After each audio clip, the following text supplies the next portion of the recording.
მაია ასათიანი შეხვდა გაერთიანებული ოპოზიციის ლიდერებს და შეეცადა იმის გაგებას თუ როგორ ესმით მათ ხალხის მოთხოვნა და ხომ არ სთავაზობენ მათ საკრალურ კითხვებზე პასუხების ნაცვლად 20 წლის დაძველების ლოზუნგებსა და კიდევ ერთ ოდიოზურ ბელადს.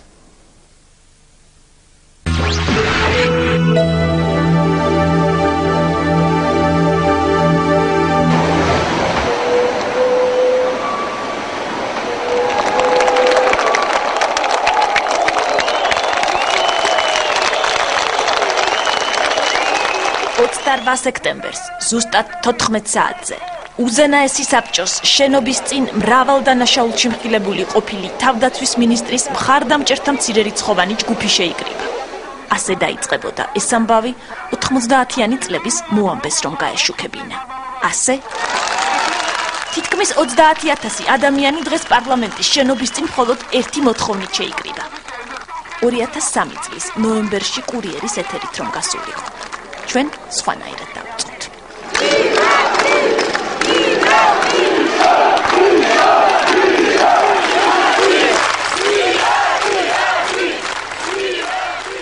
გაივლის წლები და კედელთან არა. ტრიბუნასთან მდგარი პრეზიდენტი შორეულ საღამოს გაიხსენებს გადამდგარი მინისტრი მის წინამორბედს პირველად რომ განუდგა. საქართველო მაშინ პატარა ქვეყანა იყო. არა ახალი კიტოვანების წარმოშობით. ჩვენ ერთხელ უკვე ვნახეთ.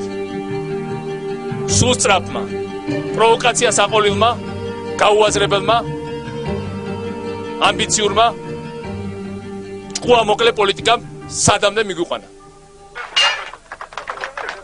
განდგომა იმ დროს ომით დამთავრდა. მაშინაც ყველაფერი ერთად დიდი ეროვნული იდეებით დაიწყეს და მერე ცალ-ცალკე და ცუდად დაასრულეს. ორივე.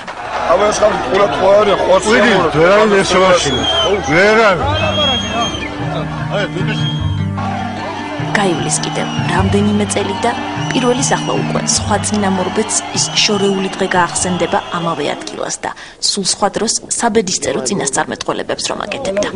გრავის საქართველოს პრეზიდენტი. ეს არის შეიძლება ეგეც იყოს.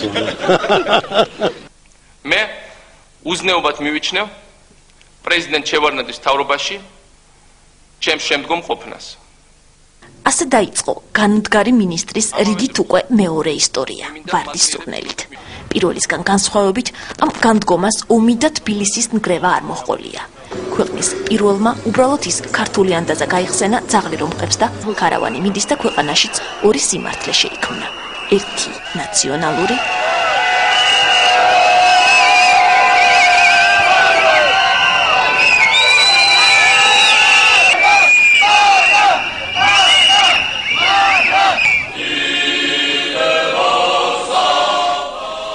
მეორე პრეზიდენტის.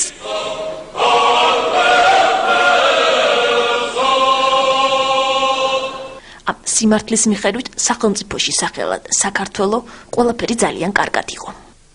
უახლოესი 4-5 წლის განმავლობაში საქართველო შეძლებს იმის გაკეთებას და ისეთი დონის მიღწევას, რომელიც იქნება ერთ-ერთი საჩვენებელი დემოკრატიული, ნამდვილად დემოკრატიული და შესაბამისი ცხოვრების დონის უზრუნველყოფი ქვეყანა. სანამ პრეზიდენტი სამშობლოს აყვავებაზე ზღაპრებს ყვებოდა მისი გუნდის წევრებმა ზუსტად იმ ცნობილ მოედანზე, აი ასეთი იერი მიიღეს. ქარავანი კი მიდიოდა. დღეს არ იჩხია? ინტერვიუს არ ვიძლევი.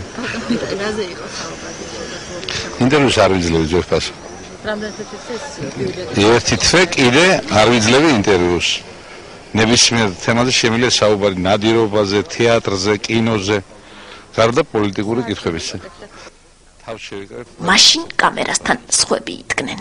ხელისუფლება დგას სირაქლემის პოზაში და ყველა დღეს იგი უნდა რომ მოიგოს ყველა დღე. უბრალოდ ჩვენ ამ შემთხვევაში ნაციონალურ მოძრაობას კი არა, საქართველოს მოსახლეობას აღარ აგვაქვს ეს დღე, ამდენი დღე რომ მოვითმინოთ ეს ყველაფერი. მერე ყველაფერი თავისით მოხდა.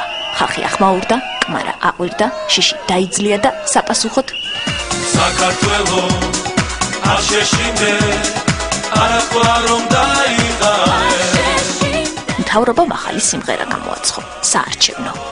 თბილისი, სოხუმი, გაივლის წლები და ამას უკვე სხვა დროსა და სხვა წყობაში სულ სხვა სიმღერით იტყვიან.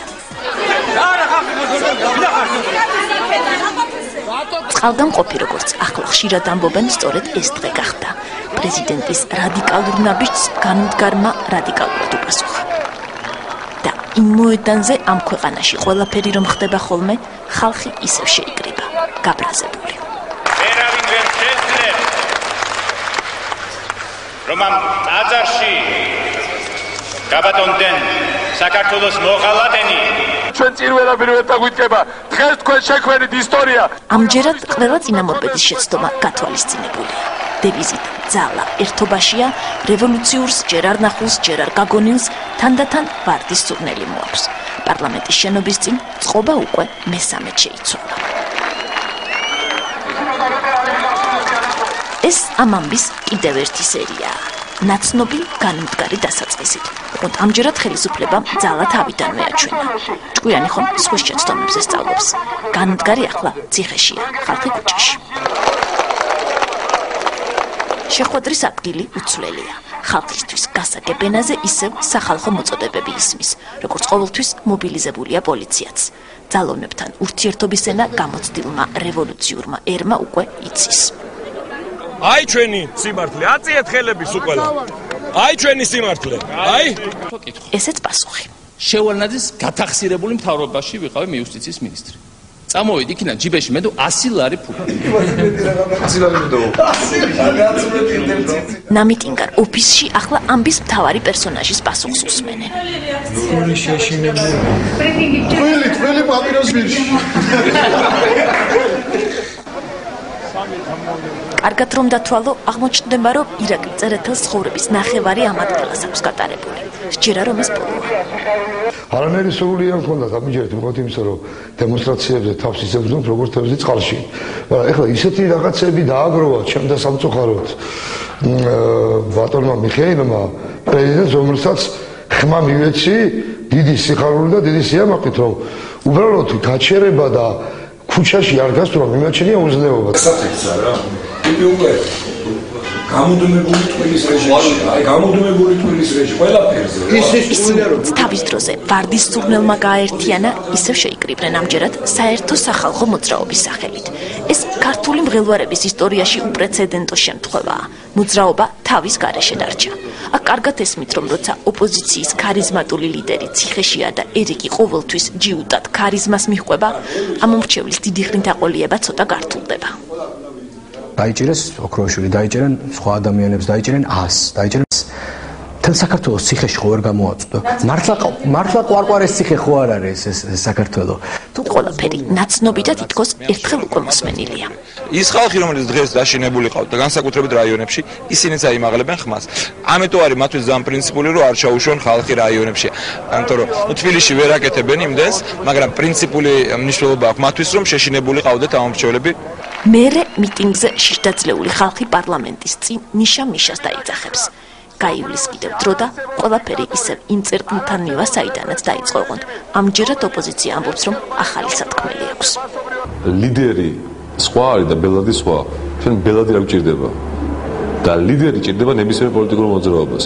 ჩვენ უნდა შევთანხმდეთ ისეთ წესებზე, ისეთ პრინციპებზე, რომელიც შეუძლებლად გახდის ლიდერის ბელადად გადაქცევას. ყოველთ ხდება საქართველოში ბოლო 15 წლის განმავლობაში, როდესაც ოპოზიცია, პოლიტიკური სპექტრი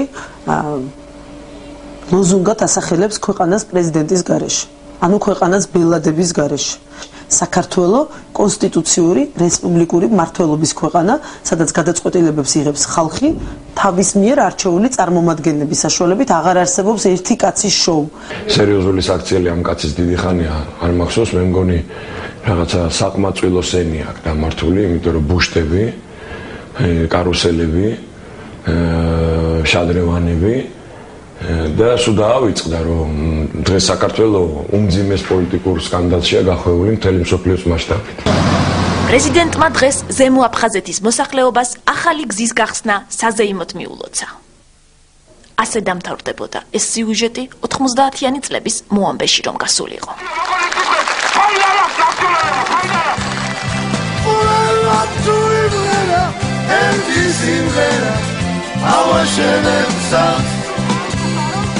ეს 2003 წლის კურიერის ფინალია. ჩვენ კი ასე დავასრულოთ.